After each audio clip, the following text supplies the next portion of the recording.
Once upon a time, a small band of Vikings found an island of ice and fire. It was a harsh but beautiful place, and for 1,000 years they survived off the fish in the sea and the sheep in the meadows.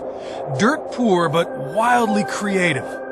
Iceland invented the saga, intricate tales of fairies and goblins, heroes and ghosts. And with these bright minds and strong backs, they evolved into one of the best educated and most comfortable societies on Earth. A fine place to be a fisherman like Stefan, or a working mom like Inga. A place of democratic freedom and fairness for a prime minister like Geir and a folk singer like Bubby. And then a modern saga began when the rulers of this place unleashed the bankers, allowing financial Vikings to search for plunder around the world. They made a few deals and brought home a fortune. They used it to borrow vast sums and make even bigger deals, buying soccer teams and airlines and grocery chains. They built banks in foreign lands and were hailed as heroes. Suddenly, in a country where you had never seen rich people, we had people who were making $1 million a month. Ships began to arrive, filled with German cars and French wine. And their once humble currency, with a fish on every coin, became incredibly valuable. But while they could afford all sorts of foreign goodies, prices at home were going way up. So the island's rulers raised interest rates to control the inflation. But it didn't work, because people realized that they could borrow Japanese yen or Swiss francs, put it in Icelandic banks, and make 10% without even trying. Everybody was getting rich. Well, many people were. And suddenly, for the first time in 1,000 years, Icelanders didn't need to chase cod to make money. They could make money with borrowed money. And boy, could they make a lot of money. Stefan the fisherman left his boat and joined a bank. I got a bigger house, I got bigger and more cars and better snowmobiles. Have you heard these stories about fishermen who would sell their quotas and get into investment banking? Yeah. And buying malls. And buying malls. Yeah. Booby, the blue-collar folk singer, started selling his music for commercial. He became a judge on Icelandic Idol and began hanging out with those financial Vikings. And Inga and her husband began spending less time with the kids, more time at their bank jobs.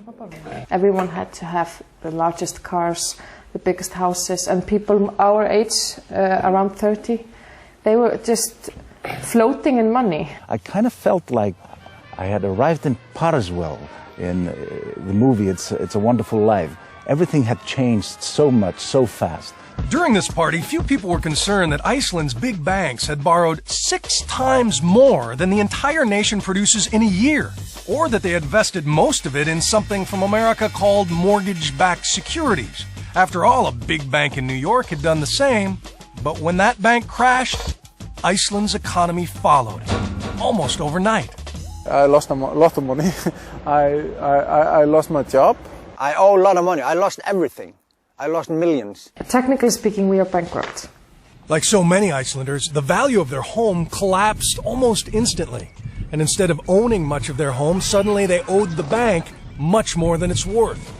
People looked to their government for help, but they seemed confused, paralyzed.